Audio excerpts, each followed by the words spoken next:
Você ainda mora nesse barraco? Isso é uma vergonha para a vizinhança. Imagine ouvir isso do seu novo vizinho, um homem que constrói uma fortaleza de luxo ao lado da sua casa simples, a única herança que sua família deixou. Essa é a dor da humilhação. É o sentimento de ser desprezado por ter pouco, de ser julgado pela aparência da sua casa, e não pelo caráter que você tem. Muitos de nós já nos sentimos pequenos perto de quem se acha grande, e essa história é sobre isso. É sobre o peso de ser subestimado todos os dias. Até que um dia, o homem humilhado, um simples criador de gado, descobre um segredo sobre o terreno onde ficava seu barraco. Um segredo que seu vizinho rico e arrogante estava tentando esconder a todo custo. O que o vizinho não sabia é que aquele pedaço de chão simples, que ele chamava de lixo, escondia um valor milionário. Esta é a história de uma reviravolta inacreditável, que prova que o mundo dá voltas e que a verdadeira riqueza não está no luxo, mas naquilo que os outros não conseguem ver. Se você gosta de histórias de reviravolta e quer ver como esse criador de gado respondeu à humilhação, eu peço 3 coisas que ajudam muito nosso canal. Deixe o seu like neste vídeo. Comente abaixo dizendo seu nome e de qual cidade você está assistindo. Eu adoro saber de onde vocês são. E, claro, se inscreva no canal e ative o sininho, para não perder nenhuma história emocionante como esta. Agora, vamos para a nossa história de hoje. Matias acordou antes mesmo que o sol pensasse em nascer. Era um hábito de décadas, gravado em seus ossos pelo tempo e pela necessidade. O ar da manhã ainda estava frio, e ele podia ver a própria respiração como uma névoa fina dentro do pequeno quarto. A casa era simples, muito simples. As paredes de madeira, embora firmes, mostravam as marcas do tempo. O telhado, remendado em vários pontos, era um testemunho de sua luta constante contra as chuvas. Para qualquer um que olhasse de fora, era, de fato, um barraco. Mas para Matias, era seu lar. Era o lugar onde ele nasceu, onde seu pai e seu avô viveram e morreram. Ele lavou o rosto na bacia com água fria, vestiu suas roupas de trabalho, já gastas, e calçou as botas de couro rachado. Seu primeiro destino era a cozinha, onde o fogão a lenha logo estalava, aquecendo a água para o café. O cheiro do café forte misturado com a fumaça da lenha era o cheiro de casa. Enquanto tomava o café amargo na caneca de metal, Matias olhou pela janela. Seu terreno era vasto, muito maior do que parecia à primeira vista. A maior parte era pasto, onde suas poucas cabeças de gado, um rebanho modesto de vacas leiteiras, pastavam tranquilamente. Ele não era um grande criador de gado, mas era um homem honesto. O que ele tinha, ele conquistou com o suor do rosto, cuidando daquelas vacas como se fossem sua família. Elas lhe davam o leite, que ele vendia na pequena cidade, e isso pagava pela comida e pelos remendos da casa. Sua vida era tranquila, até 3 meses atrás. Foi quando o terreno ao lado, que esteve vazio por anos, foi vendido. Matias não se importou muito no início. Mas então, a construção começou. Não era uma casa, era um palácio. Uma mansão moderna, cheia de vidro, aço e mármore, que parecia ter sido transportada de uma revista de luxo e jogada no meio do campo. E com a casa, veio o dono. Renato. Renato era o oposto de Matias. Ele dirigia um carro importado que brilhava tanto que machucava os olhos. Vestia roupas que provavelmente custavam mais do que Matias ganhava em um ano inteiro. E ele não fazia questão nenhuma de esconder seu desprezo pelo que via ao lado. Naquele dia, Matias estava consertando a cerca de arame farpado que separava as 2 propriedades. Era um trabalho duro. O arame cortava suas mãos calejadas, mas era necessário para manter seu gado seguro. Ele estava concentrado, esticando um novo pedaço de arame, quando ouviu o som do carro de luxo parando na estrada de terra batida. Matias não levantou a cabeça. Ele sabia quem era. Bom dia, disse Matias, por educação, sem olhar. Renato saiu do carro. Ele usava sapatos brancos que pareciam nunca ter tocado na poeira. Ele riu, um som curto e seco. Trabalhando duro, zombou Renato. Matias finalmente olhou para cima. Renato estava parado ali, com as mãos na cintura, olhando não para Matias, mas para a casa dele. O desprezo no rosto do homem rico era claro como o dia.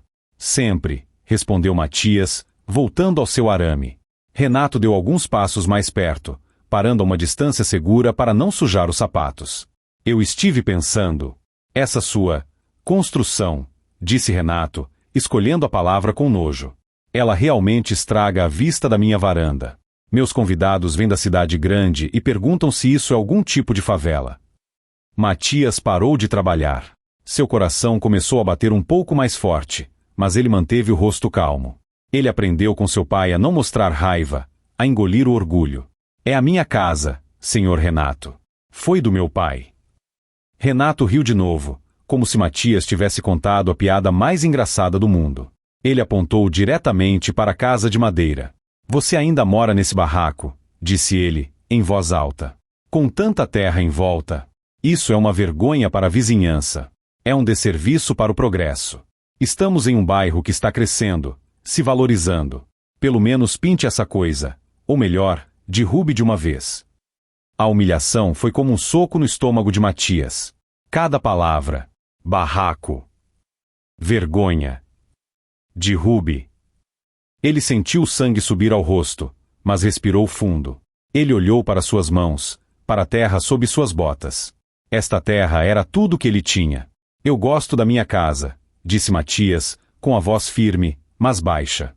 Renato balançou a cabeça, claramente irritado por Matias não ter se encolhido de vergonha. Você é um teimoso. Um caipira ignorante, disse Renato. Olhe, eu sou um homem generoso. Eu não aguento mais olhar para essa sua pobreza todo dia. Eu vou fazer uma oferta para comprar esse seu lixo todo. Dou um valor para você sumir daqui e comprar um apartamento pequeno na cidade, onde você pertence. Matias apertou o alicate em sua mão com força. Sumir dali? Aquele lugar era sua vida.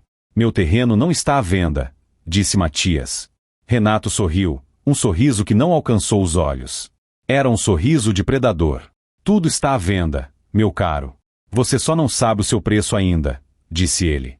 Eu vou fazer uma oferta para tirar esse lixo daqui. Uma oferta que você não vai poder recusar. Você vai ver. Renato se virou, entrou em seu carro brilhante e acelerou, levantando uma nuvem de poeira que cobriu Matias e a cerca que ele estava consertando. Matias ficou parado por um longo tempo, a poeira baixando lentamente ao seu redor. Ele olhou para o palácio de Renato e depois para o seu barraco. A vergonha que Renato queria que ele sentisse começou a se misturar com uma raiva fria. Ele não era um homem de brigas. Era um homem de paz. Mas algo dentro dele disse que aquela nuvem de poeira era apenas o começo de uma tempestade muito maior. Ele terminou de consertar a cerca, seus movimentos mais duros e rápidos do que antes. Ele não sabia o que Renato planejava, mas sabia de uma coisa: ele não iria a lugar nenhum. Naquela noite, Matias mal conseguiu dormir. As palavras de Renato ecoavam em sua mente: vergonha, barraco, lixo. Ele se sentia invadido. Sua casa, que sempre fora seu refúgio, agora parecia pequena e frágil sob o olhar julgador do vizinho rico. Ele pensou em seu pai, um homem que trabalhou naquela terra até o último dia de sua vida. Nunca venda, Matias, o velho sempre dizia. Essa terra é a nossa raiz. Sem ela, a gente voa com o vento. Matias estava determinado a honrar a memória do pai. Mas ele não tinha ideia da batalha que estava prestes a enfrentar. Ele não tinha ideia do que realmente estava em jogo, nem do verdadeiro motivo pelo qual Renato queria tanto aquele pedaço de chão. Os dias que se seguiram à humilhação na cerca foram marcados por uma tensão crescente. Matias tentava seguir sua rotina, ordenhar as vacas, levar o leite para a cooperativa na cidade, cuidar do pasto. Mas a paz havia desaparecido. Renato não perdeu tempo em iniciar sua campanha de assédio. Começou com coisas pequenas, mas irritantes. A música. Renato instalou um sistema de som potente em sua área de piscina, e nos fins de semana, a música eletrônica alta ecoava pelo vale, estressando o gado de Matias. As vacas, acostumadas ao silêncio do campo, ficavam agitadas, produzindo menos leite. Matias tentou reclamar uma vez, indo até o portão imponente da mansão. O segurança que trabalhava para Renato apenas riu e disse que o patrão estava recebendo amigos. Depois, vieram os trabalhadores da construção. A mansão de Renato ainda estava recebendo retoques finais. Estranhamente, os trabalhadores começaram a cometer erros. Um dia, Matias encontrou um monte de entulho, pedaços de gesso, latas de tinta vazias e sacos de cimento rasgados, jogado bem ao lado de sua cerca, quase bloqueando sua porteira. Ele passou a manhã inteira limpando a sujeira, suas mãos doendo com o esforço. Renato assistia a tudo de sua varanda de vidro, segurando uma xícara de café, com um sorriso de escárnio no rosto. Ele não escondia que estava fazendo aquilo de propósito. Matias sentia-se cada vez mais isolado. Seus vizinhos mais próximos, além de Renato, estavam a quilômetros de distância. A área estava mudando rapidamente. Onde antes só havia pasto e pequenas fazendas, agora surgiam condomínios fechados e casas de luxo. Ele era o último resquício do passado, um barraco no meio do progresso. Uma semana depois do primeiro encontro, Renato apareceu novamente na cerca. Desta vez, ele trazia um envelope na mão. Matias, tenho uma proposta para você, gritou ele, sem nem mesmo desligar o motor do seu carro. Matias se aproximou, limpando o suor da testa com as costas da mão. Ele permaneceu do seu lado da cerca. Como eu disse, começou Renato, com um tom de falsa generosidade, eu quero te ajudar a sair dessa miséria. Eu sei que você não tem onde cair morto. Então, eu conversei com meus advogados e preparei uma oferta. Ele estendeu o envelope. Matias hesitou, mas acabou pegando. Abra. É a sua passagem para fora desse buraco, disse Renato. Matias abriu o envelope timbrado. Dentro, havia um documento formal e um cheque. Matias não era um homem instruído em finanças, mas sabia ler números. O valor escrito no cheque o fez piscar, incrédulo. 50 mil reais. 50 mil por todo o seu terreno. Pela casa do seu pai. Pela terra que sustentava seu gado. Era uma piada. Uma piada cruel. Matias olhou para Renato. Aquele valor mal compraria um carro popular usado, muito menos um apartamento na cidade. Isso é uma caridade, Matias, disse Renato, como se lesse seus pensamentos. Seu terreno não vale nada. É só mato. E essa sua casa? Ele riu. Na verdade, eu estou descontando o valor da demolição. Estou fazendo um favor. A raiva que Matias sentiu na semana anterior voltou, mas desta vez era uma raiva fria e decidida. Ele dobrou o documento e o cheque e os estendeu de volta para Renato. Senhor Renato, com todo respeito, o senhor pode pegar sua caridade e ir embora. Minha terra não está à venda. O sorriso de Renato desapareceu instantaneamente. Seus olhos se estreitaram. Você está recusando? Perguntou ele, incrédulo. 50 mil. É mais dinheiro do que você vai ver em toda a sua vida patética, ordenhando essas vacas. Eu vivo bem com o que ganho. E eu não vou sair daqui, repetiu Matias. Renato arrancou os papéis da mão de Matias, amassando-os. Você é mais burro do que eu pensava, rosnou Renato. Você não entendeu, não é? Eu não perguntei se você quer vender. Eu disse que vou comprar. Você vai me vender essa terra, Matias. Por bem, ou por mal. Ele jogou os papéis amassados no chão, do lado de Matias da cerca. Pense melhor. Dou-lhe uma semana. Se não aceitar, vou baixar a oferta para 30 mil. E vou garantir que nenhuma vaca só tenha paz para pastar. Renato voltou para o carro e cantou pneus na terra, desaparecendo em sua mansão. Matias ficou olhando para os papéis amassados no chão. 50 mil. Era um insulto tão grande que quase parecia irreal. Ele sabia que Renato era arrogante, mas agora via que havia algo mais. Havia uma maldade deliberada, um prazer em humilhar. Ele pegou os papéis do chão, desamassou-os e os guardou no bolso. Não pelo valor, mas como prova. Naquela noite, a música na casa de Renato estava mais alta do que nunca. Além da música, fortes luzes de festa varriam o céu, iluminando o barraco de Matias em intervalos regulares, como um interrogatório. O gado estava agrupado no canto mais distante do pasto, assustado. Matias sentou-se na sua varanda simples, olhando para a festa barulhenta. Ele se sentia pequeno, um rato sendo provocado por um gato. A pressão estava funcionando. Pela primeira vez, ele sentiu medo. Não medo físico de Renato, mas medo de perder sua casa. Renato tinha dinheiro, tinha advogados, tinha influência. E ele? Ele só tinha suas vacas e a memória do pai. Ele começou a duvidar se conseguiria resistir. E se Renato realmente tornasse sua vida impossível? E se suas vacas adoecessem com estresse? Como ele sobreviveria? A angústia apertou seu peito. Ele precisava de ajuda, mas não sabia a quem recorrer. Alguns dias depois, exausto pela falta de sono e pelo barulho constante, Matias foi até sua caixa de correio, que ficava na beira da estrada principal, a quase 1 quilômetro de sua casa. Dentro, entre as contas habituais, havia um envelope diferente. Não era de Renato. Era um envelope grande, cor de creme, com o logotipo de uma empresa que ele não reconhecia, Empreendimentos Alfa. Ele abriu a carta ali mesmo, na beira da estrada poeirenta. Era uma carta formal, muito educada. Prezado Sr. Matias, começava. Temos conhecimento de sua propriedade e gostaríamos de discutir a possibilidade de aquisição. Nossa empresa está expandindo suas operações na região e seu terreno é de nosso interesse estratégico. Estamos preparados para oferecer o valor de mercado de R$150 mil. Matias leu o número 2 vezes. 150 mil. Era 3 vezes o que Renato havia oferecido. Mas algo estava errado.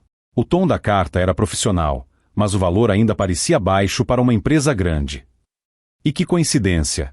Logo depois que Renato começou a pressioná-lo, ele olhou do envelope da Empreendimentos Alfa para a oferta amassada de Renato em seu bolso.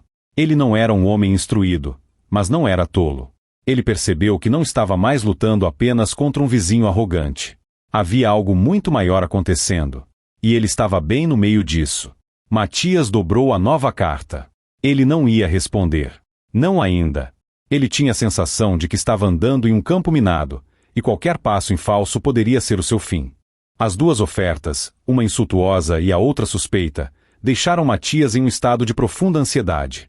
A pressão de Renato não diminuiu, pelo contrário, parecia ter se intensificado.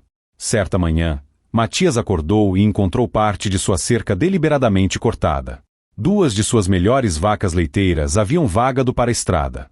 Ele levou horas para encontrá-las, felizmente antes que fossem atropeladas ou roubadas. Não havia provas, mas ele sabia exatamente quem estava por trás daquilo. O recado era claro: sua vida ali se tornaria insustentável. Matias consertou a cerca com as mãos trêmulas de raiva e exaustão. Ele olhou para sua casa, o barraco, e pela primeira vez, ele vacilou. Talvez Renato estivesse certo. Talvez fosse hora de ir embora. A oferta de 150 mil da Empreendimentos Alfa começou a parecer tentadora. Não era o que ele queria, mas poderia ser o bastante para comprar um pequeno sítio em outro lugar, bem longe dali, onde ele e seu gado pudessem ter paz. A memória de seu pai pesava em sua consciência, mas o tormento diário estava se tornando insuportável. Ele estava dividido. Vender seria desistir, seria dar a Renato a vitória que ele tanto desejava. Mas não vender poderia significar sua ruína. Com o coração pesado, Matias decidiu ir à pequena cidade próxima para comprar ração para o gado e alguns mantimentos. Era uma viagem que ele fazia semanalmente, mas desta vez, parecia diferente. Ele se sentia um estranho em sua própria região. Enquanto esperava na fila da loja de produtos agropecuários, ele ouviu 2 homens conversando atrás dele. Eles não eram fazendeiros, usavam camisas sociais e falavam com o sotaque da cidade grande. A coisa toda está explodindo, disse um deles. Desde que aprovaram um novo plano diretor, todo mundo quer um pedaço daqui. E o trevo da rodovia? Perguntou o outro. Vai sair mesmo perto daquela fazenda antiga? Com certeza. O projeto foi confirmado. Aquele trecho vai virar ouro. Qualquer coisa ali vai valer uma fortuna. Ouvi dizer que a Alfa e a Beta estão brigando feio por aqueles lotes. Matias sentiu um arrepio. Alfa. Seria a Empreendimentos Alfa que lhe enviou a carta. E trevo da rodovia? Que trevo? Ele pagou por sua ração, o coração batendo descompassado. Ele não entendia muito de plano diretor ou expansão urbana, mas entendeu as palavras ouro e fortuna. E ele entendeu que a Alfa estava envolvida. Ele saiu da loja e parou na calçada, a mente girando. 100 mil e 50 mil. Seria possível que suas ofertas fossem, na verdade, uma tentativa de roubá-lo? A humilhação de Renato ganhou um novo significado. Não era apenas desprezo, era ganância. Matias olhou ao redor da praça da cidade. Ele precisava de respostas. Ele precisava de alguém que entendesse de leis e de terras, alguém que não estivesse do lado de Renato ou das grandes empresas. Seu olhar caiu sobre uma pequena placa de madeira, discreta, em cima de uma loja de esquina no 2º andar. Beatriz Nogueira, consultoria imobiliária e avaliações. Ele hesitou. Advogados e consultores custavam dinheiro, e dinheiro era algo que ele mal tinha. Ele olhou para a carta da Alfa em seu bolso. O risco de não fazer nada parecia, de repente, muito maior que o risco de gastar o que não tinha. Tomando coragem, ele subiu a escada estreita. O escritório era pequeno, mas organizado e limpo. Uma mulher jovem, de aparência profissional e sorriso gentil, estava sentada atrás de uma mesa cheia de mapas e documentos. Bom dia. Em que posso ajudar? Disse ela. Matias tirou o chapéu, amassando-o entre as mãos. Ele se sentiu deslocado com suas botas sujas de terra naquele ambiente limpo. Bom dia, senhora. Meu nome é Matias. Eu tenho um terreno, perto da serra. E estou recebendo umas ofertas para vender. Mas estou confuso. Beatriz, a mulher da placa, gesticulou para a cadeira à frente dela. Por favor, sente-se, senhor Matias. Onde fica exatamente o seu terreno? Matias descreveu a localização. Ele mencionou a grande mansão nova de Renato. Os olhos de Beatriz se aguçaram levemente. Ah, sim. Eu sei onde é. A Vila dos Lagos, como o novo proprietário gosta de chamar. Isso. Bom, Matias engoliu em seco. Ele quer comprar minha terra. Ele me ofereceu 50 mil. Beatriz levantou uma sobrancelha, mas não disse nada. E hoje, uns dias atrás, eu recebi esta. Matias entregou a ela a carta da Empreendimentos Alfa. Beatriz leu a carta lentamente. Seu rosto ficou sério. Ela olhou para Matias, e seu olhar não era de pena, mas de intensa concentração. Senhor Matias, disse ela, com a voz calma. O senhor respondeu a esta carta? Não, senhora. Eu desconfiei. O senhor fez muito bem, disse ela. Ela se virou para o computador, digitando rapidamente. Ela abriu um mapa digital da região. Sua terra é esta aqui, correto? Fazendo divisa com a propriedade do senhor Renato. Sim, senhora. Beatriz deu zoom no mapa. Ela clicou em algumas camadas, ativando linhas coloridas que Matias não entendia. Ela ficou em silêncio por quase um minuto, analisando a tela. Matias podia ouvir o tic-tac de um relógio na parede. Finalmente, ela se virou para ele. Havia uma expressão estranha em seu rosto, uma mistura de choque e excitação profissional. Senhor Matias, começou ela, escolhendo as palavras com cuidado. Posso fazer uma pesquisa preliminar um pouco mais a fundo? Eu preciso verificar os registros na prefeitura e o novo plano diretor que foi aprovado no mês passado. Isso vai custar caro, perguntou Matias, com vergonha. Beatriz sorriu. Não se preocupe com isso agora. Vamos fazer o seguinte, eu vou fazer essa pesquisa inicial sem custo. É um direito seu saber o que está acontecendo. O senhor está sendo vítima de algo muito sério. Matias sentiu um misto de medo e alívio. Vítima? Perguntou ele. Essas ofertas, 50 mil, 150 mil. Ela balançou a cabeça. São criminosas. Ela se inclinou para a frente, baixando a voz. Senhor Matias, eu acho que o senhor não tem a menor ideia do que tem nas mãos. O coração de Matias deu um salto. Ele se lembrou dos homens na loja de ração. Ouro. Fortuna. O que eu tenho? Sussurrou ele. Beatriz apontou para a tela. Eu preciso confirmar, mas se minhas suspeitas estiverem corretas, o seu barraco, como o senhor Renato talvez o chame, está localizado no ponto exato por onde vai passar a principal via de acesso ao novo trevo da rodovia. O seu terreno não é mais uma fazenda. É uma área comercial de altíssimo valor. Matias ficou sem ar. Ele olhou para suas mãos calejadas, para a sujeira debaixo das unhas. Ele não conseguia entender. Eu preciso de 2 dias, disse Beatriz. Volte aqui na sexta-feira. E, por favor, não fale com ninguém. Não atenda o senhor Renato. Não responda a Empreendimentos Alfa. Finja que não sabe de nada. O senhor pode fazer isso?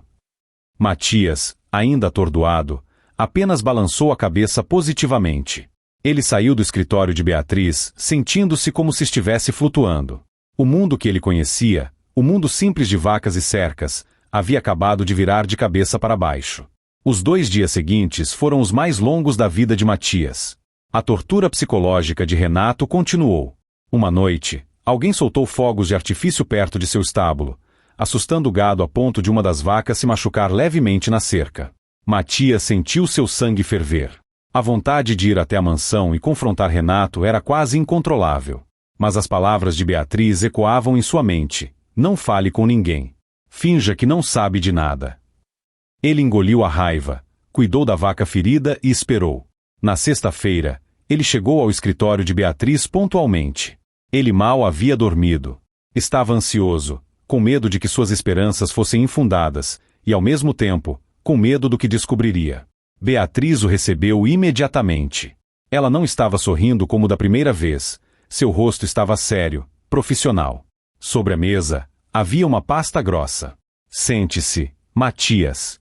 Eu pedi para o senhor não se preocupar com os custos, e mantenho isso. O que eu descobri é significativo. Matias sentou-se na beira da cadeira, as mãos suando. Beatriz abriu a pasta. Estava cheia de mapas, plantas e documentos da prefeitura. Matias, eu confirmei tudo, disse ela, indo direto ao ponto. Há 6 meses, a prefeitura aprovou o novo plano diretor de expansão urbana. A nossa região, que sempre foi considerada zona rural, foi reclassificada. A maior parte dela agora é zona de expansão mista e zona comercial de alto impacto. Matias franziu a testa. Isso é bom. É transformador, disse Beatriz. Mas tem algo ainda mais importante. Como eu suspeitava, o projeto da nova rodovia estadual foi aprovado, e o principal trevo de acesso, a principal entrada e saída para toda essa nova área comercial, está projetado para passar exatamente aqui. Ela apontou para um ponto vermelho em um mapa detalhado. O ponto vermelho estava bem em cima do desenho da propriedade de Matias. Seu terreno não é apenas perto do desenvolvimento, Matias. Ele é o ponto central.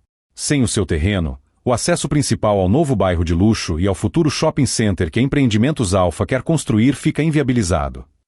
Matias olhava para o mapa, atordoado.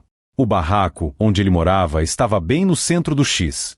Mas, é só pasto, ele murmurou, ainda sem conseguir acreditar. E minha casa? Sua casa, com todo respeito, é irrelevante para eles, explicou Beatriz. O que eles querem é a localização. O que o Sr. Renato e a Empreendimentos Alfa estão fazendo é o que chamamos de especulação imobiliária agressiva, e, neste caso, é criminoso. Eles sabem do valor. Eles sabem que o senhor não sabe. E estão tentando tirar a terra de suas mãos por uma fração do preço antes que a notícia se espalhe. Matias sentiu um gosto amargo na boca. A humilhação de Renato não era apenas crueldade, era uma tática de negócios. Ele queria quebrar o espírito de Matias, fazê-lo sentir que sua terra era um lixo, para que ele aceitasse qualquer migalha. Eles estão juntos, não é? O Renato e essa Alfa.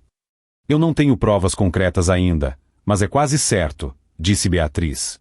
O senhor Renato provavelmente ganharia uma comissão gigantesca ou uma participação no projeto por limpar o terreno, ou seja, tirar o senhor daí. Matias fechou os punhos. Toda a dor, toda a vergonha que sentiu, tudo agora se transformava em uma raiva gelada. Ele não era mais um obstáculo, ele era a chave. Então, disse Matias, a voz rouca. Quanto vale? De verdade? Beatriz respirou fundo. Ela pegou uma folha separada, uma planilha de avaliação. Matias, é difícil dar um número exato sem abrir uma negociação oficial, mas com base nas transações recentes de áreas similares que não são tão cruciais quanto a sua, e com base no potencial de construção que o novo zoneamento permite. Ela virou a folha para ele. O valor de mercado atual da sua propriedade não é 50 mil. Não é 150 mil. Ela apontou para o número no final da página. Estamos falando de milhões. Matias olhou para o número. Ele leu, mas seu cérebro se recusou a processar. Ele teve que ler de novo. Milhões, ele repetiu, a voz falhando. Sim, Matias. Muitos milhões. A minha estimativa conservadora, o valor mínimo para iniciar qualquer conversa, seria de 8 milhões de reais. O silêncio tomou conta da pequena sala. 8 milhões. O número pairava no ar, tão pesado e irreal que parecia uma fantasia. Matias pensou em seu pai morrendo naquela casa simples, preocupado se conseguiria deixar o suficiente para o filho comprar ração. Pensou nas suas botas furadas, nas noites frias, no gado estressado. 8 milhões. Lágrimas brotaram nos olhos de Matias, mas não eram de tristeza. Eram de choque, de alívio e de uma fúria justa. Eles me chamaram de lixo. Disseram que meu lugar era um barraco, sussurrou ele. Eles sabiam que estavam mentindo, disse Beatriz, com firmeza. Matias, o senhor é um homem muito rico. O senhor só não sabia disso. E eles estavam contando com isso. Matias levou um tempo para se recompor. Ele enxugou os olhos com as costas da mão. A sensação de ser uma vítima estava desaparecendo, sendo substituída por algo novo, determinação. O que fazemos agora? Perguntou ele. Agora, disse Beatriz, com um leve sorriso surgindo, nós paramos de reagir e começamos a agir. O senhor não está mais sozinho nisso. Eu vou representá-lo. Não vamos aceitar a oferta da Alfa. Nós vamos ao mercado. Ao mercado. Vamos informar outras construtoras, como a Beta, que os homens mencionaram na loja. Vamos informar os grandes grupos de investimento. O seu terreno é a joia da coroa, Matias. Nós não vamos vendê-lo. Nós vamos leiloá-lo para o maior lance. Naquele exato momento, o celular de Matias, um aparelho antigo e simples que ele mal usava, começou a tocar. Ele olhou para o número. Não o reconheceu. Atenda, disse Beatriz. Coloque no viva voz. Matias atendeu. Alô? Matias? É o Renato. A voz do vizinho soou impaciente e irritada do outro lado. Eu cansei de esperar sua boa vontade. Estou aqui na sua porteira. Eu trouxe um novo cheque. 100 mil reais. É pegar ou largar. Estou cansado de olhar para esse seu barraco. Assina o papel e some daqui até o fim do dia. Matias olhou para Beatriz. Ela balançou a cabeça negativamente, com um sorriso confiante. Senhor Matias, disse ela em voz baixa. Diga a ele que o senhor está ocupado em uma reunião e que sua consultora entrará em contato.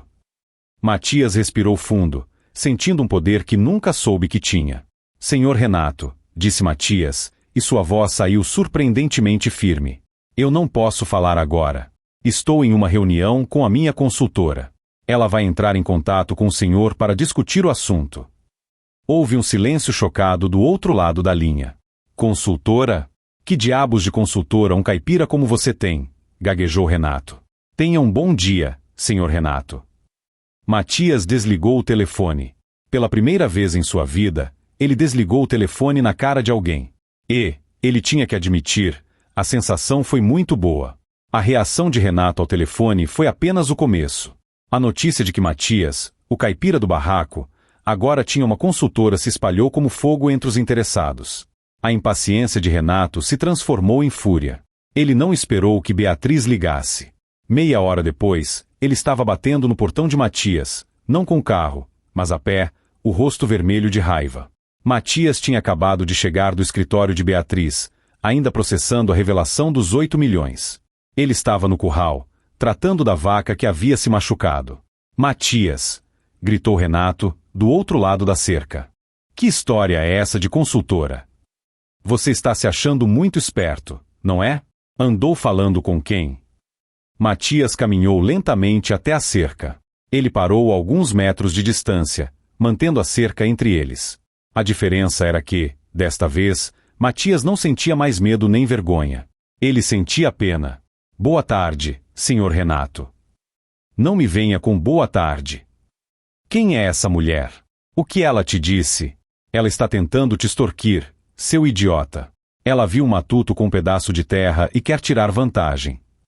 Matias permaneceu em silêncio, apenas olhando para o homem. Renato, vendo que seus gritos não estavam tendo efeito, mudou de tática. Ele tentou parecer razoável, embora sua raiva fosse palpável. Olha, Matias, você não entende de negócios. Essas pessoas da cidade, elas enganam gente como você. Eu sou seu vizinho. Eu estou te oferecendo 100 mil reais. Em dinheiro. Agora. Ele tirou um talão de cheques do bolso da camisa cara. 100 mil. É pegar ou largar. Assina o papel de venda que eu trouxe e você nunca mais terá que se preocupar com nada. Você pode ir embora desse barraco hoje mesmo. Matias olhou para o cheque, depois para o rosto ansioso de Renato. Ele viu o desespero por trás da arrogância. Renato estava com medo. Medo de que Matias soubesse a verdade. Não, obrigado, senhor Renato, disse Matias, calmamente. Renato congelou. O quê? Eu disse não, obrigado. A minha propriedade não está à venda por este valor. A máscara de civilidade de Renato caiu completamente. Seus olhos se arregalaram e uma veia saltou em sua testa. Você, seu Zé Ninguém, Ele cuspiu as palavras. Morando nesse lixo. Você está recusando 100 mil reais? Você enlouqueceu? O que você quer? 200. É isso. O valor não está em discussão com o senhor, disse Matias, usando as palavras que Beatriz lhe ensinara. Qualquer proposta deve ser feita formalmente à minha representante, a senhora Beatriz Nogueira. Renato deu um soco na cerca de madeira, fazendo o arame vibrar. Você vai se arrepender disso, Matias. Você não sabe com quem está mexendo. Eu vou tornar sua vida um inferno. Vou fazer você implorar para me vender essa terra por 50 mil. Vou soltar meus cachorros no seu gado. Vou denunciar esse seu barraco para a vigilância sanitária. O senhor fará o que achar que deve, disse Matias, dando as costas. Agora, se me der licença, tenho trabalho a fazer. Volta aqui. Eu não terminei, gritou Renato. Mas Matias não olhou para trás. Ele continuou andando em direção ao seu estábulo, cada passo firme. Ele podia ouvir Renato praguejando e chutando a cerca, mas o som parecia distante. O poder havia mudado de mãos. Matias estava limpando o cocho de água quando ouviu o som de outro veículo se aproximando. Ele olhou com cautela. Não era o carro de luxo de Renato. Era um caminhão grande, branco, com um logotipo azul na porta. O caminhão parou, não no portão de Matias, mas no portão imponente da mansão de Renato. Matias observou das sombras do estábulo. Renato, que ainda estava perto da cerca de Matias, praguejando, viu o caminhão e correu em direção a ele. Seu comportamento mudou instantaneamente. A raiva deu lugar à ansiedade. A porta do passageiro do caminhão se abriu. Matias forçou a vista. Ele não conseguia ver o motorista, mas viu o logotipo na porta. Era o mesmo logotipo da carta que ele havia recebido. Empreendimentos Alfa. Renato começou a gesticular freneticamente para o homem dentro do caminhão. Ele parecia estar explicando algo, apontando para a casa de Matias, depois para si mesmo. Ele parecia estar se desculpando. O homem no caminhão, que Matias não conseguia ver direito, parecia estar gritando com Renato. Depois de alguns minutos de discussão acalorada, Renato, parecendo derrotado, subiu na cabine do caminhão, no banco do passageiro. O caminhão fez a volta na estrada de terra e acelerou, indo em direção à cidade. O coração de Matias disparou. Beatriz, ele disse em voz alta para si mesmo. Ele correu para dentro de casa, pegou seu celular antigo e ligou para ela. Senhor Matias, aconteceu alguma coisa. O Renato incomodou. Beatriz, disse ele, ofegante. A senhora estava certa. Eles estão juntos. O Renato e a Empreendimentos Alfa. Um caminhão da Alfa acabou de buscar o Renato aqui na porta. Eles estavam brigando. O Renato entrou no caminhão e eles foram embora. Houve uma pausa na linha. Matias podia quase ouvir Beatriz pensando. Certo, disse ela, a voz subitamente energizada. Isso é excelente. Eles estão em pânico. O Renato falhou na missão dele, que era tirar o senhor daí por migalhas. Agora a Alfa vai ter que lidar com a situação diretamente. E o que isso significa? Perguntou Matias. Significa que eles vão vir até mim. E quando vierem, vão vir com uma oferta séria. Mas nós não vamos aceitar. Não vamos? Perguntou Matias, surpreso. 8 milhões ainda parecia um sonho. Não. Matias, eles precisam da sua terra. Isso nos dá uma vantagem imensa. A Alfa tem uma concorrente principal na região, a construtora Beta. A Beta também quer construir um complexo aqui. Se a Beta conseguir o seu terreno, ela controla o acesso principal e o projeto da Alfa perde milhões em valor. Matias estava começando a entender. Isso não era mais sobre uma casa, era um jogo de xadrez. Então, a senhora vai, começou ele.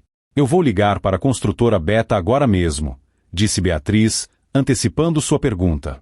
Vou informar a eles que a propriedade mais estratégica da nova zona de expansão está oficialmente no mercado, representada por mim. E vou mencionar que a Alfa já está na jogada. A senhora vai começar uma briga, perguntou Matias. Eu vou começar um leilão, corrigiu Beatriz. Matias, o senhor confia em mim? Matias olhou pela janela, para a cadeira de balanço vazia onde seu pai costumava sentar. Nunca venda, ele havia dito. Mas o pai nunca imaginou isso. Sim, senhora. Eu confio. Ótimo. Agora, a parte mais difícil. O Sr. Renato e a Alfa vão tentar de tudo. Vão ameaçar, vão tentar intimidá-lo. O senhor precisa ser forte. Não aceite nada, não assine nada, não fale com ninguém. Todas as comunicações, a partir de agora, são através de mim. Entendido? Entendido. Ao desligar o telefone, Matias sentiu um peso nos ombros, mas era um peso diferente. Não era o peso da humilhação, mas o peso da responsabilidade. Ele não era mais um pobre coitado. Ele era o dono da chave. E ele não a entregaria facilmente. A estratégia de Beatriz foi posta em prática imediatamente. Na manhã seguinte, um carro diferente, uma caminhonete robusta com o logotipo da construtora Beta, parou na porteira de Matias. Desta vez, quem desceu não foi um vizinho raivoso, mas dois homens de aparência profissional, usando capacetes e coletes. Eles carregavam equipamentos estranhos em tripés. Eram topógrafos. Um deles, um homem mais velho, aproximou-se de Matias, que estava observando do curral. Senhor Matias, bom dia. Somos da construtora Beta. A doutora Beatriz nos autorizou a fazer um levantamento preliminar da propriedade. Só vamos medir, não vamos incomodar. Matias, lembrando-se das instruções, apenas acenou com a cabeça. Fiquem à vontade. A presença da Beta no terreno foi o sinal de fumaça que a Alfa e Renato temiam. Não demorou nem uma hora. O carro de luxo de Renato chegou cantando pneus. Ele saltou do veículo, o rosto pálido de fúria. Ele viu os homens da Beta montando seus equipamentos perto de onde seria o barraco. O que vocês estão fazendo aqui? Gritou Renato para os topógrafos. Esta propriedade não é de vocês. Sumam daqui. O topógrafo mais velho se virou, sem se abalar. Temos autorização do proprietário, Sr. Matias, e da representante legal dele, doutora Beatriz. Representante legal? Isso é uma farsa, gritou Renato. Ele se virou para Matias, que observava tudo. Matias, mande esses homens embora. Você não sabe o que está fazendo. Você está estragando tudo. Eles têm minha permissão, Sr. Renato, disse Matias, a voz firme. Naquele exato momento, o caminhão da Empreendimentos Alfa também chegou. Desta vez, um homem de terno desceu do banco do passageiro. Ele não parecia feliz. O homem de terno ignorou Matias e Renato e foi direto falar com os topógrafos da Beta. Vocês não podem medir aqui. Este terreno está sob negociação exclusiva conosco, mentiu o homem da Alfa. O topógrafo da Beta riu. Negociação exclusiva? Engraçado, sua oferta de 150 mil nem chegou a ser considerada. Agora, se nos der licença, temos trabalho a fazer. O homem da Alfa ficou lívido. Ele puxou o celular e fez uma ligação. Eles estão aqui. Os abutres da Beta estão no terreno do Caipira. Mande nossa equipe. Agora. A situação estava escalando rapidamente. Matias recuou para perto de sua casa, sentindo-se o centro de um furacão. 20 minutos depois, outra caminhonete, está com o logotipo da Alfa, chegou. Mais 2 topógrafos desceram. O terreno de Matias, normalmente um pasto silencioso, havia se tornado um campo de batalha. De um lado, a equipe da Beta media, fincando estacas. Do outro, a equipe da Alfa fazia o mesmo, às vezes medindo os mesmos pontos, em uma clara tentativa de intimidação e disputa de território. Renato andava de um lado para o outro, como um animal enjaulado, gritando ora com uma equipe, ora com outra. Isso é invasão. Vou chamar a polícia. Chame, disse o homem da Beta, calmamente. Mostraremos ao delegado a autorização por escrito da doutora Beatriz. E o senhor? O que o senhor é, além de um vizinho barulhento? A humilhação de Renato era pública. Os trabalhadores de ambas as construtoras o olhavam com desprezo. Ele, que se achava o rei da região, era agora apenas um peão irritante no jogo das grandes empresas. Enquanto a guerra dos topógrafos acontecia no pasto, o celular de Beatriz tocava sem parar em seu escritório na cidade. Primeiro, foi o homem da Alfa. Doutora Beatriz, aqui é da Alfa. Houve um mal-entendido. Aquela carta de 150 mil foi um erro de digitação do nosso departamento júnior. Queremos negociar seriamente. Oferecemos 1,5 milhão. Agora. Beatriz, com o relatório de 8 milhões em sua mesa, quase riu. 1,5 milhão, disse ela, com a voz calma. Sinto muito, mas a construtora Beta já está analisando a propriedade. A oferta deles, para começar a conversa, é substancialmente maior. Uma pequena mentira estratégica, já que a Beta ainda não tinha feito uma oferta formal, mas estava claramente interessada. Houve uma pausa. O homem da Alfa engoliu em seco. Substancialmente quanto? Não estou autorizada a revelar valores de concorrentes. Mas se a Alfa quiser participar da negociação, sugiro que envie uma proposta por escrito. E sugiro que seja superior a 6 milhões, ou nem será considerada. Beatriz ouviu um som de engasgo do outro lado antes que a ligação caísse. 5 minutos depois, o telefone tocou de novo. Era da Beta. Doutora Beatriz, nossos topógrafos estão no local. O potencial é imenso. Exatamente como a senhora disse. Estamos dispostos a formalizar uma oferta de compra imediata. 6 milhões de reais. Beatriz sorriu. A isca funcionou. 6 milhões é uma excelente oferta inicial, doutor, disse ela. Vou apresentá-la ao meu cliente. No entanto, devo informá-la que a Empreendimentos Alfa, que tentou comprar a propriedade de forma antiética, está desesperada. Eles estão cientes do seu interesse e provavelmente cobrirão essa oferta. Quanto eles ofereceram? Perguntou o homem da Beta, agora na defensiva. Eles ainda não formalizaram, mas deixaram claro que farão o que for preciso. Acredito que o valor final ficará bem acima disso. O Sr. Matias está disposto a fechar com quem apresentar a melhor proposta final até o fim da semana. Beatriz desligou. Ela havia criado o cenário perfeito, um leilão. De volta ao terreno, a tensão era máxima. As duas equipes de topografia quase chegaram às vias de fato por causa de uma marcação de divisa. Renato, vendo que estava sendo ignorado, teve um último ataque de fúria. Ele correu para sua mansão e soltou seus 2 cachorros enormes, cães de guarda treinados. Peguem eles. Peguem, gritou Renato, apontando para o gado de Matias e para os topógrafos. Os cães, latindo furiosamente, avançaram. O gado de Matias entrou em pânico, correndo em disparada. Os topógrafos da Beta e da Alfa, rivais um segundo antes, agora estavam juntos, subindo em suas caminhonetes para escapar dos animais. Foi o limite. Matias, que assistia a tudo com o coração na boca, viu seu gado aterrorizado e os homens em perigo. Ele correu para dentro de casa, pegou o celular e ligou para a polícia. Alô, polícia? Meu vizinho, o senhor Renato, soltou os cachorros dele no meu terreno. Ele está atacando meus animais e uns trabalhadores que estão aqui. Preciso de ajuda, rápido. A menção de trabalhadores sendo atacados fez a polícia agir rápido. Em 15 minutos, 2 viaturas estavam na estrada de terra, com as sirenes ligadas. Renato, ao ver a polícia chegando, tentou rapidamente prender os cães, mas era tarde demais. Os policiais, vendo a cena, o gado assustado, os homens em cima das caminhonetes e Renato tentando controlar os animais, foram diretos até ele. Senhor Renato, o senhor está detido por invasão de propriedade, danos ao patrimônio e por colocar a vida de terceiros em risco. Enquanto os policiais algemavam o Renato chocado e balbuciante, o homem da Empreendimentos Alfa, que observava de longe, ligou para Beatriz novamente. Doutora, disse ele, a voz tensa. Seu cliente. Ele chamou a polícia para o Renato. Meu cliente está protegendo sua propriedade, como é direito dele, respondeu Beatriz. Escute, 6 milhões e meio. É nossa oferta. 6 milhões e meio. E nós cuidamos do Renato.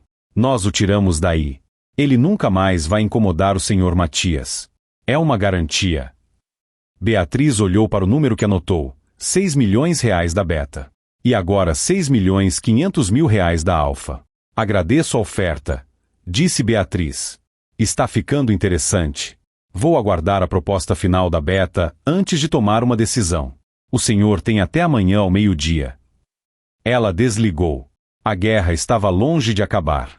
A prisão de Renato, mesmo que temporária, ele foi liberado horas depois após pagar fiança, mudou o jogo.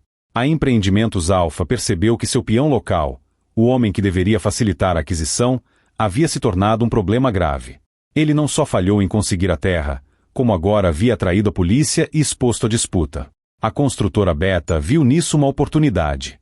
Na manhã seguinte, bem cedo, Beatriz recebeu uma ligação. Doutora, 7 milhões. Nossa oferta final. Fechamos hoje. Pagamento à vista. Incluímos no contrato uma cláusula de proteção total ao Sr. Matias contra qualquer retaliação do vizinho. A oferta era forte. 7 milhões de reais. Matias, que estava no escritório de Beatriz quando a ligação chegou, quase caiu da cadeira. Há uma semana, ele estava sendo humilhado por 50 mil. É uma oferta excelente, Matias, disse Beatriz, cobrindo o fone. Podemos aceitar e encerrar isso. Matias pensou. Ele olhou para as próprias mãos. Ele pensou em Renato sendo levado pela polícia. Ele pensou no alívio que sentiu. Mas também pensou na arrogância do homem da Alfa. O que a senhora acha? Perguntou ele. Eu acho, disse Beatriz, que a Alfa precisa mais desse terreno do que a Beta. A Beta quer o terreno para um novo projeto. A Alfa precisa dele para salvar o projeto que eles já começaram e que depende desse acesso. Eles estão mais desesperados. Então, vamos esperar? Perguntou Matias. Beatriz sorriu. Vamos esperar até às 11h30. O prazo final era meio-dia. A manhã se arrastou. Matias e Beatriz tomaram café no escritório. Ele estava nervoso. 7 milhões. E se a Alfa não ligasse? E se eles tivessem desistido? Às 11h45, o telefone de Beatriz tocou. Era a Alfa. A voz do outro lado não era do homem que estava no terreno. Era uma voz mais velha, mais poderosa. Provavelmente um diretor. Doutora Beatriz Nogueira. Aqui é da presidência da Empreendimentos Alfa. Vamos parar de jogos. Recebemos a informação de que a Beta ofereceu 7 milhões. Correto, disse Beatriz, calma. Cobrimos a oferta. 7 milhões e 200 mil. Beatriz olhou para Matias. Ela balançou a cabeça levemente, indicando ainda não. Senhor, disse Beatriz ao telefone, apreciamos a oferta, mas a Beta nos ofereceu garantias de segurança para nosso cliente, que tem sofrido assédio. Além disso, a proposta deles é de pagamento imediato. A de vocês seria... Houve um suspiro do outro lado. O homem estava irritado. 7 milhões e meio. Pagamento em 24 horas. E quanto ao vizinho, o senhor Renato, ele não será mais um problema. Na verdade, a propriedade dele também será adquirida por nós. Ele vai desaparecer da vida do seu cliente. Garantido. 7 milhões e meio. Beatriz olhou para Matias. Ele acenou com a cabeça. Isso ainda não é o bastante, disse Beatriz, para o choque de Matias. O quê? Gritou o homem ao telefone. Isso é um absurdo. A terra não vale tudo isso. Ela vale o que o senhor precisa pagar por ela, disse Beatriz, fria como gelo. Minha avaliação inicial, conservadora, foi de 8 milhões. Esse é o número. 8 milhões de reais, pagamento em 24 horas e a remoção completa do vizinho. Matias prendeu a respiração. Ele não acreditava na coragem dela. Houve um longo, longo silêncio na linha. Matias podia ouvir o homem respirando, provavelmente calculando, praguejando mentalmente. 8 milhões. A senhora está nos roubando. Estou vendendo. O senhor está comprando. A Beta ofereceu 7. 8 é o nosso preço final para fechar com a Alfa. O senhor tem 10 minutos. Meio-dia. Beatriz desligou o telefone. Beatriz, disse Matias, as mãos tremendo. E se ele não ligar? 7 milhões e meio. Era tanto dinheiro. Se ele não ligar em 10 minutos, eu ligo para Beta e fecho por 7, disse ela. Mas ele vai ligar, Matias. Eles não têm escolha. Foram os 10 minutos mais agonizantes da história. O relógio na parede fazia um barulho ensurdecedor. 11h58. 11h59. O telefone permaneceu mudo. O coração de Matias afundou. Eles tinham sido gananciosos. Meio-dia. Beatriz pegou o telefone para ligar para Beta. No exato instante em que ela pegou o fone, ele tocou. Era a Alfa. Beatriz atendeu. Beatriz Nogueira. Fechado, disse a voz cansada e furiosa do outro lado. 8 milhões. Pagamento em 24 horas. E o vizinho é nosso. Mande os dados bancários do seu cliente. Meus advogados prepararão um contrato para assinatura hoje à tarde. Beatriz sorriu para Matias. Será um prazer fazer negócios com o senhor. Ela desligou. Matias ficou parado. Ele não conseguia se mover. 8 milhões de reais. O valor do seu barraco. Lágrimas escorreram pelo seu rosto. Ele não as limpou. Eram lágrimas de redenção. Eram as lágrimas de seu pai, de seu avô. Nós conseguimos, Matias, disse Beatriz, gentilmente. Nós conseguimos. Eu preciso ir para casa, disse ele, atordoado. Vá, disse ela. Eu vou preparar a papelada. A assinatura será às 5 da tarde, aqui no meu escritório. Venha com roupas limpas. Será um dia importante. Matias dirigiu sua caminhonete velha de volta ao sítio. Tudo parecia igual, mas tudo estava diferente. A poeira, o cheiro do gado, o sol batendo na madeira velha da casa. Ele parou em frente ao barraco. Ele passou a mão na parede. Obrigado, minha velha amiga, sussurrou ele. Ele olhou para a mansão de Renato. As luzes estavam apagadas. Pela primeira vez, ela não parecia grande e intimidadora. Parecia apenas triste. Um monumento à arrogância que, em breve, também desapareceria. Matias entrou em casa. Ele não era mais o caipira. Ele não era o Zé Ninguém. Ele era o homem que venceu o sistema que tentou esmagá-lo. Ele era o dono do terreno de 8 milhões de reais. Ele foi até o seu quarto, pegou a melhor camisa que tinha, uma camisa xadrez simples, mas limpa e passada, e começou a se preparar para a assinatura que mudaria sua vida para sempre. Às 5 da tarde, o pequeno escritório de Beatriz estava cheio. De um lado da mesa, Matias, com sua camisa xadrez limpa e as mãos lavadas, mas ainda calejadas. Ao seu lado, Beatriz, com uma pasta de documentos impecável. Do outro lado, 3 homens de terno escuro da Empreendimentos Alfa.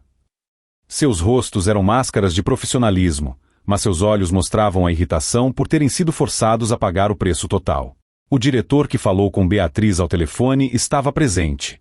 Ele não olhava para Matias, dirigia-se apenas a Beatriz. Doutora, os contratos.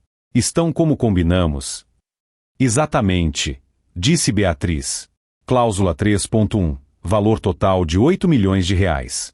Cláusula 4.2, transferência a ser executada em até 24 horas após a assinatura. E cláusula 7, a Alfa se compromete com a aquisição da propriedade vizinha, matrícula 45.b, pertencente ao senhor Renato, e garante a desocupação do mesmo em 30 dias, assegurando a paz do vendedor. O diretor fez um sinal para seus advogados, que revisaram os papéis rapidamente. Está tudo em ordem, disse um deles. Excelente, disse o diretor. Ele empurrou o contrato pela mesa até Matias. Assine. Matias pegou a caneta. Suas mãos tremiam um pouco. Ele olhou para Beatriz, que assentiu com confiança. Ele assinou seu nome na linha pontilhada. O nome simples de um criador de gado, agora selando um acordo de 8 milhões. Os homens da Alfa assinaram, seus movimentos rápidos e irritados. A transação estava concluída. A transferência será feita amanhã pela manhã, disse o diretor, levantando-se. O senhor tem 60 dias para desocupar a propriedade. Nossas máquinas começarão a demolição da outra casa, a do senhor Renato, na próxima semana. Eles estavam prestes a sair, guardando suas pastas, quando a porta do escritório se abriu com estrondo. Era Renato. Ele parecia péssimo. Estava despenteado, com olheiras e cheirava a bebida. Ele havia, de alguma forma, descoberto sobre a reunião. O que vocês fizeram? Ele gritou, olhando para os homens da Alfa. Vocês me traíram. Vocês iam me dar uma parte. Vocês disseram que eu ia gerenciar o novo condomínio. O diretor da Alfa olhou para Renato com puro desprezo. Senhor Renato, o senhor falhou. O senhor era para nos conseguir essa terra por 200 mil. Em vez disso, nos custou 8 milhões. O senhor é um incompetente. Saia da minha frente. Renato parecia ter sido atingido. 8 milhões, ele sussurrou, os olhos arregalados de choque e inveja. Ele se virou para Matias, que permanecia sentado, calmo. A compreensão do que havia acontecido o atingiu. Aquele barraco que ele zombou. Aquele caipira que ele humilhou. Você, ele disse, apontando o dedo trêmulo para Matias. Você roubou o meu dinheiro. Era para ser meu. Matias se levantou. Pela primeira vez, ele estava mais alto que Renato. Não fisicamente, mas em estatura. O senhor tentou roubar o meu, senhor Renato. A diferença é que eu consegui. A fúria de Renato explodiu. Ele não podia atacar os homens da Alfa, então ele se voltou para Matias com todo o seu veneno. Então o caipira conseguiu uns trocados. Ele zombou, tentando uma última vez recuperar sua dignidade através da humilhação. Finalmente! Vai comprar um barraco melhor agora? Ou vai gastar tudo em bebida? Os homens da Alfa pararam na porta, observando a cena com um leve interesse. Matias olhou para Renato. A raiva que ele sentiu por semanas havia desaparecido. Tudo que ele sentia era um vazio, uma pena por aquele homem quebrado. Ele respirou fundo e falou, sua voz clara e firme, ecoando no silêncio do escritório. Não, senhor Renato. Eu não vou comprar um barraco novo. Renato sorriu, um sorriso feio. Eu sabia. Vai continuar morando no lixo, mesmo com dinheiro. Matias deu um passo à frente. Eu não preciso comprar um barraco novo, continuou Matias. Porque, com este dinheiro, eu vou comprar uma fazenda. Uma fazenda de verdade. Longe daqui. E sabe o que mais eu vou comprar, senhor Renato? Renato encarou, confuso. Eu vou comprar o seu silêncio. Renato franziu a testa. O quê? Matias se virou para o diretor da Alfa, que ainda estava na porta. Senhor, disse Matias, eu tenho uma condição final para que a venda seja tranquila. O diretor pareceu irritado. O contrato está assinado. É uma condição simples, disse Matias. O senhor Renato aqui, ele me deve. Ele me humilhou, cortou minhas cercas, assustou meu gado. Eu quero que ele pague. Queremos ele fora daqui tanto quanto o senhor, disse o diretor. Não, disse Matias. Eu quero que ele me peça desculpas. Aqui. Agora. Na frente de todos. Renato ficou branco. Eu não vou fazer isso. Nunca. O diretor da Alfa olhou para Renato, depois para Matias. Ele entendeu o jogo. Matias estava no controle total. O diretor deu um sorriso frio. Ele se aproximou de Renato. Senhor Renato, disse o diretor em voz baixa e ameaçadora. Nós estamos comprando sua propriedade também, como parte do acordo. O valor que vamos pagar ainda não foi definido. Pode ser um valor justo, ou pode ser um valor muito, muito baixo, depois de descontarmos os 8 milhões que você nos custou. A escolha é sua. Peça desculpas ao senhor Matias. Renato olhou do diretor para Matias. Ele estava preso. Seus ombros caíram. Toda a arrogância, todo o orgulho, evaporou. Ele era um homem derrotado. Ele se virou para Matias. Seus olhos não conseguiam encontrar os de Matias. Ele olhava para o chão. Desculpe, ele murmurou, a voz quase inaudível. Eu não ouvi, disse Matias, sem crueldade, apenas com firmeza. Renato engoliu em seco, a humilhação queimando seu rosto. Desculpe, disse ele, mais alto. Desculpe pelo que eu fiz. Pelo barraco. Por tudo. Matias acenou com a cabeça, lentamente. Está desculpado, disse ele. Agora, por favor, saia. Renato, sem uma palavra, virou-se e saiu do escritório, um homem que havia perdido tudo, seu dinheiro, sua casa e, finalmente, sua dignidade. Os homens da Alfa saíram logo em seguida, sem olhar para trás. Matias e Beatriz ficaram sozinhos no escritório silencioso. O senhor foi incrível, Matias, disse ela. Matias sentou-se, sentindo o peso de tudo aquilo. A vitória tinha um gosto estranho. Não era doce, mas era justo. Eu só queria paz, Beatriz. E ele tirou isso de mim. Agora, acho que posso ter de volta. O senhor pode ter o que quiser agora, Matias, disse ela, guardando a cópia do contrato. 8 milhões de reais. Matias olhou pela janela para a pequena cidade. O sol estava se pondo. Era o fim de um capítulo. E o começo de algo que ele nunca ousou sonhar. A transferência de 8 milhões de reais apareceu na conta bancária simples de Matias na manhã seguinte. Ele olhou para o extrato no caixa eletrônico da pequena cidade e sentiu o mundo girar. O número era tão grande que parecia fictício. Ele pagou a Beatriz seus honorários, um valor justo que eles haviam combinado. Ela havia mudado sua vida, e ele fez questão de agradecê-la com generosidade. "O que o senhor vai fazer agora, Matias?" perguntou ela, enquanto finalizavam a papelada. "Vou fazer o que meu pai me ensinou", disse ele. "Vou cuidar da terra, mas de uma terra nova." Matias não perdeu tempo. Ele não tinha interesse em carros de luxo, mansões de vidro ou roupas caras. O dinheiro, para ele, significava segurança e paz. Com a ajuda de Beatriz, que agora atuava como sua consultora pessoal, ele passou as semanas seguintes procurando uma nova propriedade. Ele não queria nada perto da cidade, nada perto da expansão ou do progresso que quase o destruiu. Ele encontrou o que procurava a 300 quilômetros de distância, em um vale fértil e tranquilo, cercado por montanhas baixas. Era uma fazenda antiga, com o dobro do tamanho de seu terreno original. Tinha um rio de água limpa cortando a propriedade, pastos verdes e abundantes, e um curral de primeira linha. E tinha uma casa. Não era um palácio, mas estava longe de ser um barraco. Era uma casa de fazenda sólida, de tijolos, com uma varanda grande que dava para as montanhas. Era confortável, forte e honesta. Ele comprou a fazenda. Usou uma parte do dinheiro para isso e outra para comprar o melhor rebanho de gado leiteiro que o dinheiro podia pagar. Vacas saudáveis e fortes. Nos 60 dias que tinha para desocupar seu antigo terreno, Matias trabalhou incansavelmente. Ele vendeu seu gado antigo, que estava estressado e magro, para um vizinho distante, não Renato. E, com a ajuda de um caminhão de transporte, mudou seus poucos pertences para a nova casa.